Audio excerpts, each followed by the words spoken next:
কবলে পড়ে এবার এক ডাক্তার ডাক্তারি ছাড়তে বাধ্য হলেন। ডাক্তারি ছেড়ে তিনি একটি রেস্টুরেন্টে কাজ করার সিদ্ধান্ত নিলেন। না, এটা কোনো মজা করছি না।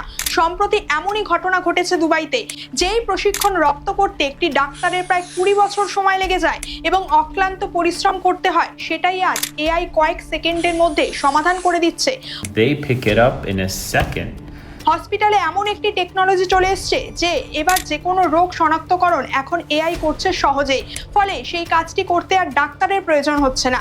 এর ফলে সেখানকার বহু ডাক্তার তাদের কাজ নিয়ে অনিশ্চয়তায় ভুগছে। এতদিন আমরা জেনে এসেছি গ্রাফিক্স ডিজাইনার, কোডার কিংবা অ্যানিমেটরদের জব খেয়ে নিতে চলেছে এআই। তবে ডাক্তার, ইঞ্জিনিয়ারের জবও যে এআই এর জন্য সংকটের মুখে পড়তে চলেছে তার উদাহরণ চোখে পড়ছে এবার। অর্থাৎ আজ থেকে 50 বছর পর যদি আপনি ডাক্তারের ক্লিনিকে যান আর সেখানে দেখেন একটি রোবট আপনার চেক আপ করছে এবং ওষুধ প্রেসক্রাইব করছে, তাহলে অবাক হবেন না। এমনটাই হতে চলেছে ভবিষ্যতে।